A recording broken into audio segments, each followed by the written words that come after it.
Hello and welcome to another episode of Colorado Politicking. I'm your host, Pat Poblete, and the big story in the Colorado political landscape this week has kind of centered on one of the big bills in this legislative session, a bill centering on how lawmakers want to deal with the drug fentanyl in the law. And what we saw this week is a Colorado House Committee advanced a bill that's going to lower the felony threshold for fentanyl possession, at least preliminarily via this committee action. And we've got two ace reporters who've been covering the story inside and out. So we're going to start with Chief Legislative Reporter Marianne Goodland. Marianne, I want to start with a little bit of context and background around this bill. How did this kind of come about? Was this kind of in the discourse leading up to this session? Was this kind of what we were expecting to see? I don't think so. But the numbers and the folks from the harm reduction community will be the first to tell you this.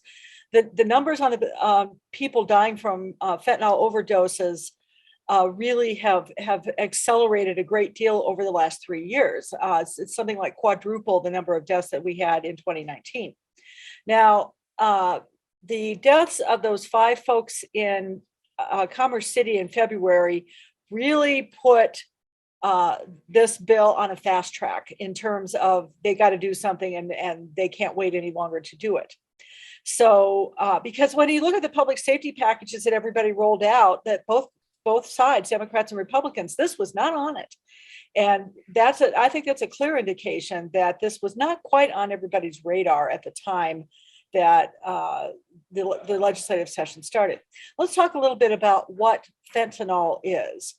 Fentanyl is a synthetic opioid. It is very, very powerful. It has a medical use, but its street use is when it's combined with other things, and that can be methamphetamines, heroin, cocaine, even acetaminophen.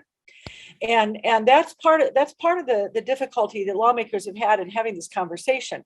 The law currently says that 4 grams of fentanyl, if you possess 4 grams of fentanyl, you're considered to be a dealer. So what we are dealing with in this bill is really dealing with all kinds of drugs. It's not just fentanyl, that's what fentanyl is mixed with. And about 1/10 of a gram is considered to be what folks are getting in the pills, maybe a little bit more than that. The bill that we have going on in the legislature right now has two facets. One is the public safety side, giving law enforcement and district attorneys, prosecutors, more tools in which to go after the dealers. The other side is the harm reduction side, which is education and awareness campaigns, more treatment for addicts, that kind of thing. And that's what lawmakers dealt with in the House Judiciary Committee hearing that started Tuesday. So thank you, Marianne. You set the table for us perfectly, going all the way up to that hearing. And we're going to actually transition now to Denver Gazette reporter Seth Klamann. Now, Seth, along with Marianne, you guys were kind of tag teaming the coverage of this hearing. Marianne's taken us up to this point then. How did the hearing itself go? Yeah, so it began with some presentations sort of walking through the bill from Speaker Garnett and Representative Lynch. But then on Tuesday night, began Tuesday afternoon, stretched well into Wednesday morning, they had, I think it was about 13 hours of public testimony. And the way they structured it is they alternated, people, law enforcement, then they would have some families, and then they would have people, public health people, harm reduction people. And it really sort of reinforced a lot of the debate that had been happening before the hearing, which is law enforcement people who wanted the bill to felonize any amount of fentanyl possession, whether that's in mixed into a substance, which is, as Marianne said, is often how it comes. But they wanted sort of a complete zero tolerance. And then you had people from the harm reduction community and physicians who were saying, no, don't criminalize any of it. Don't add incarceration penalties further. Don't felonize possession beyond what it is now. And then you sort of sprinkled in within those debates, within those conversations, were families, who'd lost loved ones, children, brothers, sisters to fentanyl overdoses, and as they described it, fentanyl poisoning. So that sort of dominated, that sort of structure was 13 hours of this sort of back and forth, which led us into Wednesday's hearing, when they actually began working the amendments and working through the bill. So you've gone through the actual testimony we hear. Now lawmakers start working on it. Where do they take it from this point? They had an initial structure that Marianne set up for us. What changed from that? Yeah, so it, obviously heading into it, it looked like a lot of the debate was going to be over simple possession and at what level they were going to set, if any, changing where it is now. As Marianne said, right now the threshold for felony possession of a substance containing fentanyl is 4 grams. Everything below that is a misdemeanor. So the first that is immediately where they jumped in. Representative Carver wanted to set it at 0, which is where law enforcement has advocated for.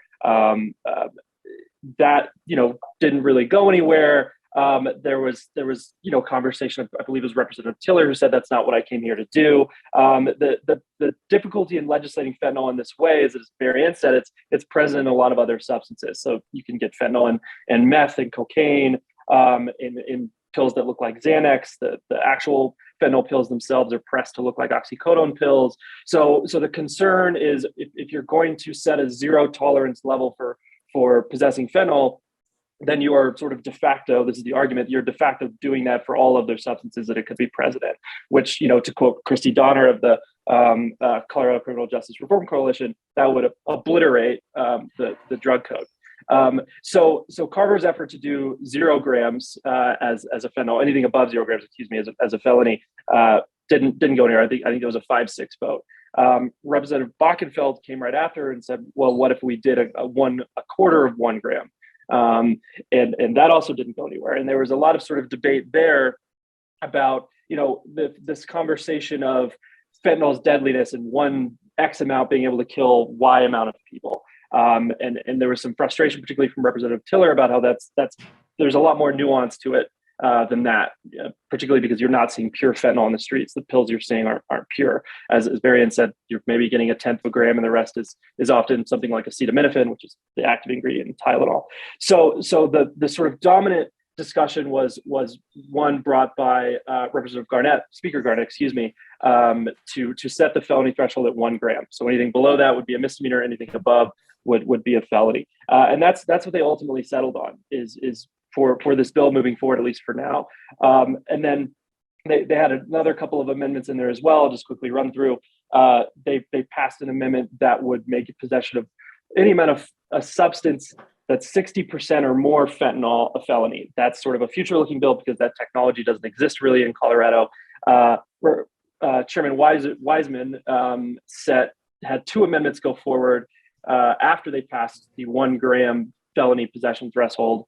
One would speed up the timeline for when people who were convicted under that would have their records sealed. It would be 2 years instead of 3 years, which is the normal threshold for felony. And the other would allow people convicted under that to be able to vote while they're in jail.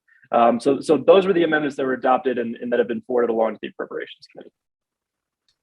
So, Seth, I think you did a good job there, and I want to hammer this point home that it's very early in the legislative process on this bill. This is cleared one committee. It's still got another house to go. After that, it has to go to the governor and still be signed into law. So there's still a lot of wiggle room for changes. But I do want to transition then, at least initially, we have one stage through the legislative process.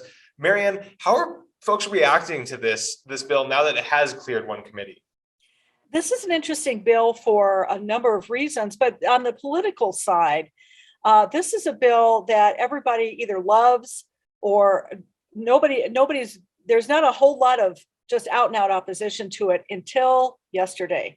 The harm reduction community is very upset about this decision to lower the felony threshold down to 1 gram. And let's explain what 1 gram of fentanyl is in terms of possession. If you're looking at pills that have 1/10 of a gram of fentanyl in them and they're mixed with other things, that's 10 pills. Any addict is using at least that much every day because fentanyl is a drug that produces a very strong high, but it's also very short term. So people who are addicted to these drugs wind up taking a lot of it. 10 pills a day, not at all unusual. So the harm reduction community is really, really upset about this. Over social media last night, there was contact your lawmakers. We can't keep this. The police folks aren't 100% happy with it because they didn't get the the zero tolerance for it. And the politically interesting thing about this bill is that it is not a partisan bill. You have bipartisan support on both sides. This is not an ideological debate so much, and for a very controversial bill, that's a little unusual. Yeah, Marianne, one of the things I was curious about when I saw this is Speaker or Minority Leader rather, Hugh McKean sent out a statement kind of praising the process, I suppose you could say, by which the bill is being developed, even though 3 of his members in that committee voted against it. Kind of where is this kind of along partisan lines in both chambers or in both parties, I guess? Can you dive into that a little bit? Absolutely. You got to remember, Garnett is the prime sponsor on this, along with Representative Mike Lynch, who's a Republican from Wellington. And in his initial decision to support this bill and to be a co-prime sponsor, and that's a big deal, he said this is better than nothing. And I believe that he was on the bill in part to sort of advocate for that zero tolerance simple possession rule. And in fact, yesterday, Garnett and Lynch split on that simple possession change. In the Senate, you have Senator John Cook, a Republican from Weld County, who is also a former sheriff. And he is also on the bill, I think, to advocate for the kinds of changes that the law enforcement and public safety community are advocating for. Well, thank you both, Marianne and Seth, for the hours I know you've spent covering this committee hearing initially, and the hours you will continue to spend covering it as it moves forward through the legislative process, as we mentioned earlier. But for now, thank you again for your efforts. For Marianne, for Seth, I've been Pat. Thank you so much for spending some time with us. We will see you again next week.